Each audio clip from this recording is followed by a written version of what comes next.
Já, herðu, þegar krakkarnir voru að fara hérna út áðan að þá vildi hún Margrét Aðalgeirsdóttir sem að sagði ekki margt hérna áðan koma að sinni hugmynd sem að hérna hún hafði ekki fekk ekki máli bara fyrir að útsettingin var búin. Hún var að byrja í dag í krakkaveldi og það getur erfitt svona fyrsta deginum að lenda bara í viðtali krakkaveldi. En hennar tillaga var það að það yrði ekki til peningar í heiminum. Það eiginlega það sem hún vildi koma á framfæri. Og svo höfðu svolítið ágjörði hefði ekki komið nógu skýrt fram að klukkan 11 á laugardaginn í Iðnó að þá byrjar barnabarinn og spæð og hérna Baby Rave og fleira sem þau voru að kynna hérna rétt á hann. Herðin, við ætlum að halda áfram að tala við krakka en mun eldri krakka. Bara krakka sem eru bara detta út úr grunnskóla, það ekki. Hingaru komnar Guðný Elín Rós Sigurðardóttir og Þórdís Hrafntinna Þráinsdóttir. Við erum velkomnar. Takk fyrir. Ástæðan fyrir að ég bæði ykkur að koma hérna er að þið voruð að vinna skrekk. Já. Og það var svona erindi í atriðin ykkar. Sem að var hvað? Við vorum svolítið að tala hvernig fordómar fullorðna gagnvart unglingamenningu er svolítið svona áberandi. Já, en að boðskapurinn hjá okkur er eiginlega að menningin breytist en fólki ekki. Og það hefur alltaf verið fordómar gagnvart unglingum, bara sama hvað frá eldri kynslóðum. Þeir voru með svona sögulegt yfirlit um það. Já, í gegnum áratugina. En fólk eru oft blind á sína fordóma og gagnvart unglingamenningu og ég er gamall kall og svona, þannig að ég er blindur líklega á það fordóma mína gagnvart unglingamenningu. Útskýrða fyrir mér, hvernig það birtist?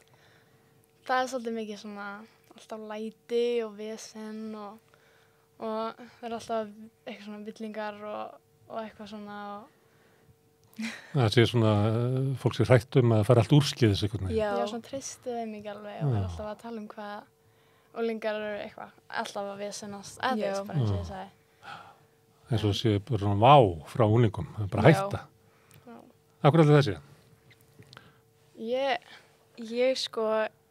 bara veit það ekki. Ég finn ekkert rosalega mikið fyrir fordómum gagnvart unglingum, kannski eitthvað smá með svona síma. Bara svona, ég var ekki í símanum, þá voru ekki til símar þegar ég var unglingur. Eitthvað svona þannig og það er alltaf verið að kalla okkur símasjúk. Það er krakkarnir sem voru hérna áðan, sem eru yngrið þig. Þeir svo að foreldrarnir eru alltaf í símanum. Já, fullorðið fólk er jafn slæmt með þetta. En samt þess að mikið talaði unglingana og hvað þau eru föst í símanum og samfélagsmiðlum og öllu þessu. Já, samfélagsmiðlum, já. Þannig að það eru gerðar aðrar kröfur á ykkur heldur en fullorðið fólk. Já, svolítið. En þetta er svolítið svona vítarhingur, skilur. Þú veist þannig að fullorðið fólki svona fyrir löngu í gamla daga, það var að hugsa unglingana þá og hvað rockið var klikkað og eitthvað. Og svo bara breytist það og síðan þegar krakkarnir sem var að hlusta rockið er orðin fullorðnir, þá eru þau sjálf að tala unglingana sem eru þá, skilur. Þannig að þetta er bara svona vítarhingur sem er alltaf, þau skilja ekki alveg unglingamenninguna, bara alltaf. Því hún breytist. Já, þú veist að við vorum fullorðna, þá kannski. Ef þið værið að hlusta á Bee Gees eða Beatlana, þá myndu þau kannski þola það frekar. Já. Heldur það? Já, líklega. En kannski breytist fullorðið fólk líka, stundur sagt að það var bíómynd sem hét innrás líkamsræningjana, Body Snatchers, að það gerist þegar maður eldist, þá taka foreldramanns líkamamanns yfir og maður breytist í þá. Skiljið þetta?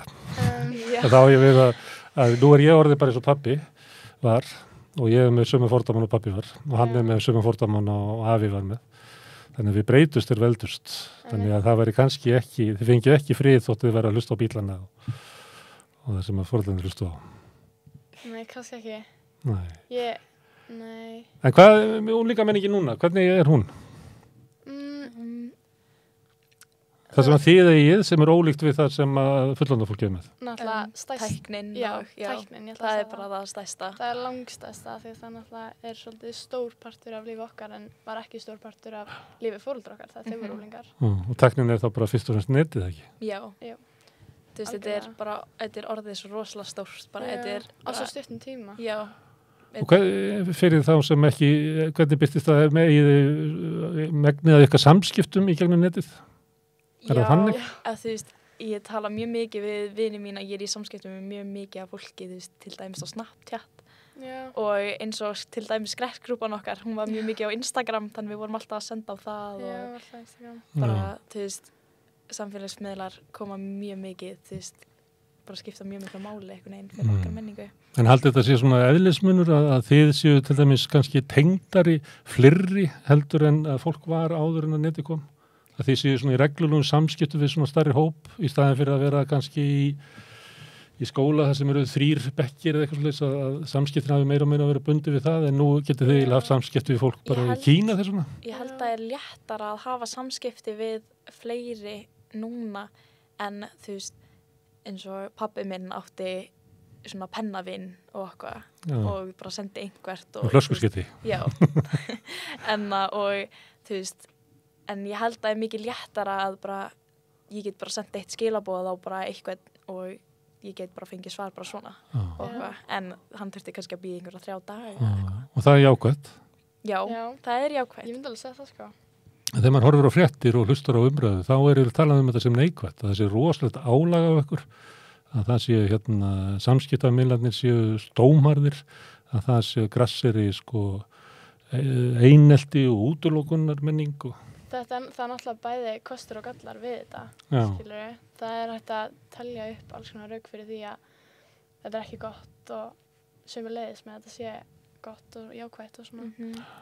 Ég held að bara, þú veist, kannski með einelti, þú veist, núna er bara komið annað svona önnur tegund af einelti, núna er bara neteinelti og það er væntanlega ekki gott og þú veist, og það er kannski léttar að vera leiðilegri við eitthvað heldur en hann var út af því, þú veist, þú kannski sást hann ekki alltaf, en ég get alltaf bara senda á eitthvað, þú veist. Auðveldar að tala við manneskju þegar maður sér ekki í andlitið og svona, þá er og mynlega, þú veist, maður verður leiðilegri og eitthvað svona sem maður ætlar kannski ekkert að segja.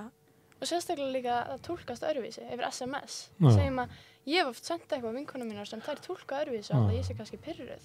En þú veist, af því ég er ekki að tala við þær. Kaldhæðni og eitthvað svona tónn, hann fer illa á milli og á opið til túlkunar og stundu túlka fólk bara á verið veg. Það sem þið eru að gera í þessu atriði, að þið eru svona að því að vera eins og með samskiptamiðlan, þá er verið að tala um þetta í umræðu þáttum, þá er verið að tala, fullorðið fólk að tala gagnrýni röddu unglingamenninguna, en þið eru að tala svolítið gagnrýni röddu til fullorðina. Þið eru að finna að þeim. Við erum bara svona, við erum að gagnrýna það að þau sé að gagnrýna okkur. Það er allt. Já. En það er ekki oft sem að maður heyri það að krakkar sér að gagnrýna fullorðið fólk. Nefnir alltaf foreldrar sína. Já. Það er mjög algengt á öllum heiminum. Þú veist, þetta er allt bara svolítið, þetta er svo skrítið að það er alltaf verið að gagnrýna yngri kynslóðir því það er alltaf verið að gera. Já. Við erum örugglega að fara að gera það, þú veist, þegar við verum fullorðnar og þetta er bara vítarhringur, það gengur bara aftur og við kannski tökum ekkert eftir því. En á hverju haldið að það sé að því að fullorðnir hafa meiri völd, að þeir séu að finna frekar að krökkunum að því að þeir hafa minni völd. Að það séu svona sterki svolítið að svona pikka í þann sem er veikari. Er það þannig? Er þetta því sem við erum svona? Ég held allavega að fullorðið fólk séu svolítið svona að margir svona finnst erfitt að koma eitthvað nýtt og þurfa að breyta og þá eru unglingarnir farin að gera eitthvað sem þau aldrei heyrt og þá eru þau bara, þá finnst þeim náttúrulega bara farlegt að gera eitthvað svona og þau kannast ekkert vita og vita ekkert hvað þetta er. Já, eins og þú veist, það eru mjög margir fullorðnir sem finnst til dæmis samfélagsmiðlurinn TikTok bara asnalegur og eitthvað, en þau vita væntanlega ekkert hvernig hann virkar og hvað, þú veist. Og svo er náttúrulega rauk fyrir því að TikTok sé ekki gott og það er náttúrulega alls konar skilur í þessu. Jákvætt og neikvætt. En finnst ykkur svona rödd ungs fólks heyrast nógu mikið í umræðinni? Nú er svona vísað að það er oft talað um unga fólki og svona en maður heyrir ekkert allt og oft verið að tala um ungt fólk. Ég held að það er mikið meira núna heldur en áður var. Áður, já. Eins og þú veist, núna þú ert bara að heyra í okkur og vilt heyra okkar skoðanir og okkar. Og ég held að mjög mikið, þú veist, byrjað að fara, þú veist, í spyrja yngra fólkið í staðinn fyrir að tala fyrir þau. Eins og krakkarnir sem voru hérna áðan, krakkaveldið. Eins og þau, til dæmis, það bara vera að hlusta á þau og hvað þau hafa að segja. Ég spurði þau hvort að þau réðu nógu miklu, þau sögðu nei, vildu ráða miklu meira, þau vildu ráða heiminum. Og svo spurði og þau vildu bara gefa fullorðna fólkinu frí, þau voru mjög svona hörðu við fullorðna fólkið, miklu harðari þið eru sko. Já. Vildu fá alls konar, vildu fá líka bara að vera þetta losna við foreldrana í svona kvildarinlögs til þess að krakkandi fikk smá frið. það var en ég spurði þau líka, hvað ráðið þið miklu í ykkar lífi? Og þau sögðu bara svona. Og það var, ef ég má spyrja ykkur, ráðið þið miklu til dæmis í skólanum? Ráðið þið miklu svona ykkar, hvað er að segja, starfsumhverfi? Hafið þið völd í ykkar lífi? Við erum með meiri, frelsi í skólanum okkar heldur en, ég að réttaskóli er innan Gaggo. Þannig, frekar heldur en þau voru í grunnskóla? Já. Og eins og við fáum að velja valfög og eitthvað. Já, valfög og líka við fáum að velja, hraðferð og miðferð og svona þannig að við getum fundið sjálf hvernig okkur líður með námið, hversu hratt eða hversu mikla hjálp okkur vantar og svona, getum svolítið metið það sjálf. Já. Og þau finnir fyrir því að þið getið mótað ykkar starf í skólanum. Já, og svo finnst mér kennararnir líka vera rosa duglegir að hlusta okkur, eftir ekki saman. Mér finnst þau rosa... Það er hlusta á okkur bara, stjórnendur og ég geti farið upp í skrifstofu í skólastjórans og verið bara að tala um eitthvað sem ég finnst. Þeir eru sloppið svona út úr því að vera börn. Börn lenda oft í því að sko hleyja þau með að gera eitthvað vittlust og hleyja þau með að gera eitthvað rétt. Það er alltaf svona góðlætilegt samskonar viðbröð sem þau fá. Þannig að þið upplifað það sem í alveg að vera að hlusta á ykkur. Já, ég held að réttarhaldsskóli, ég veit ekki hvernig það er náttúrulega skóla, en ég veit að réttarhaldsskóli er mjög góð með þetta og hlusta á krakkana og leggja áherslu á það að krakkana geta komið og tala við þau og það er tekið mark á þeim og svona. En fyrir utan skólan, það er eitthvað svona samfélag, þú teknar alls konar ákvarðanir í samfélaginu. Finnst ykkur að unglingar, þeir eru unglingar, hafið eitthvað að segja um samfélagið? Er leitað eftir ykkur? Það er í barnasáttmála Sameinuðu þjóðanna að það eigi að leita samráðs við börn og unglinga allt sem að þeim viðkemur. Já, Ekki alveg, kannski. Það er allt í lagi. En það var maður hérna daginn sem að taldi að börn ætti að fá að kjósa. Það er lækka kosningaldurinn. Kjósa þá bara til þings. Já. Þið myndu vilja það? Ég veit það ekki alveg út af, ég persónulega myndi ekki nennan að kynna mér þetta alltaf en ég er að læra fyrir stærðfræðipróf og svona skilur þá kannski verða ekki sneitt að láta mig vera að kjósa því að þá var ég bara, ég var ekki að kynna mér þetta skilur. En það er kannski einhver annar sem hefur áhuga á þessu og hefur sterkar skoðanir á einhverju svona og vill þá fá að kjósa. Ég held að það er kannski gott að gefa krakkanum val út af því ég veit að ég er ekki rosalega mikið að kynna mig fyrir pólitík og eitthvað, þannig ég veit ekki hvort það eru margir krakkar sem væri mjög mikið að kynna sér þetta og ef þau væri ekki að kynna sér þetta þá geta enda illa ef þau voru bara að kjósa fallegasta nafni eða eitthvað. Fallegasta nafni.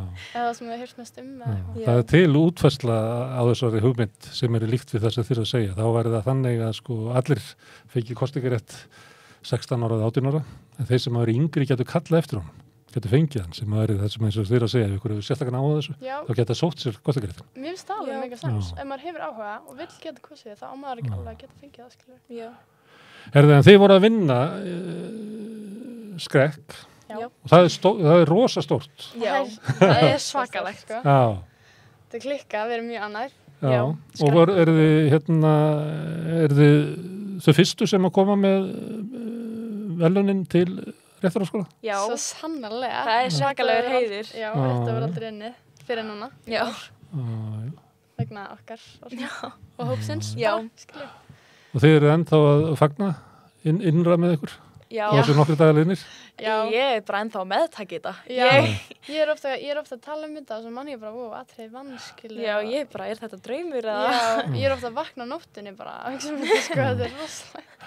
Það segir mér, þegar maður er að horfa á þetta, þá er þetta atriði sem er margir á sviðinu og þetta eru svona leikþættir, þetta er dans, þetta er músík. Þetta er eiginlega alveg sérstakt form sem er framlag á skrekk. Hvernig er þetta unnið? Er þetta svona, er þetta hópina eða semur þetta ykkur? Við hjálpum svolítið að semja dansana. Við vorum svona 4 sem vorum eiginlega að semja þetta dansana, 5 og svo var leikurinn, það var svona eiginlega annar hópur sem svona svolítið ákvað leikinn, þannig að það var svona mjög, komur alls konar áttum, skilur atrið, það samsett úr alls konar, þú veist, þannig að það voru krakkar sem sömdu leikinn og svo var líka sömur sem sömdu dansinn og komu inn með setningar í leikinn og svo gítarsólóið, það samdi hann það sjálfur og þetta bara... Þetta var bara skólur mættur að leggja sér fram. En þetta samt alveg, þetta öðruvísi í öllum skólum. Í sumum skólum þetta valfag og þá kennari sem velur krakka inn en þetta á að vera atriði krakkana. Þetta á ekki að vera samið af einhverjum öðrum sem þú veist, vinnur í skólanum eða eitthvað. Þannig að þetta var svona grasrótar verkefni af ykkur. Já. Ef ég hefði réttarskóla þá ég geta gefið mig fram og þá hefði ég verið með. Já, ef þú hefðir algjörlega. Já. En það yfirleitt valið eitthvað svona hvað verið að fjalla. Það oft verið að fjalla mjög alvarleg mál. Já, sko, ef þú hefur verið að fylgjast með skrekk undanfarin ár. Já, ég á stelpu sem á ykkar aldri, þannig að ég... Já, það? Já, ég neyðist þess, eins og sagt Já. En þá þessi keppni svolítið svona, hún búin að vera svolítið svona dimm og dramatísk. Já, dramatísk, svona þunglynd, skilur mikið af svona djúpum málefnum. Og við vorum svolítið svona að reyna að koma burti frá því og gera þetta eitthvað svona skemmtilegt og bara svona feel good, svona eða svona skemmtilegt að hafa svona smá bara eitthvað sem myndi láta þig fara að brosa og hlæja og eitthvað. Já, eitthvað svona sem maður myndi lega vel að horfa á, en ekki eitthvað sem maður myndi fara svona eitthvað. Ég man líka bara fyrsta sem við sögum, við vorum ekki svona komið með neina hugmynd eða neitt og þá bara við ætlum að hafa skemmtilegt atriði. Já, við ætlum út af því hvernig það hefur verið undanfarið. Já, við vildum okkur langar svo mikið að breyta skrekk í eitthvað svona gaman, þú veist, það allir að koma saman og hitta svo skemmtilega atriði og þú veist, líka bara skemmtilegt á æfingum að vera, þú veist, að dansa skemmtilega dansa við skemmtilega tónlist sem svona gleðitónlist og glaðir og eitthvað. Hafa þá kannski skólarnir verið að koma fram með eitthvað sem að kannski líkara því sem að fullorðna fólki vill að börnin sé fjöllum, krakkarnir. Mér líður eins og það hafi orðið svona allavega tímabili, mér líður eins og í fyrra þá vann svolítið atriði sem var ekki með mjög djúpan boðskap. En þú veist, fyrir það svolítið þá líður mér eins og það hafi verið svolítið svona keppni það hver var með besta boðskapinn. Og þyngsta og erfiðasta. Já.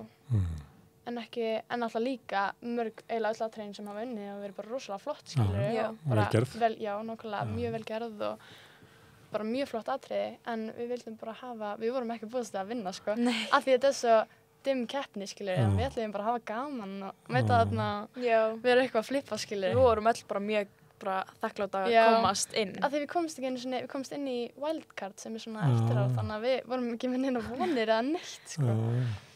En þetta var náttúrulega geggjað. Já, það var bara geggjuð upplifun og góður hópir og...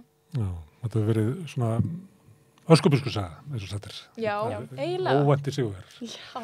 Herðu, til hamingju með þetta og takk fyrir að koma hingað og spjalla aðeins við mig unglinga og unglingamenningu og viðhorf fullorðsfólks til þess.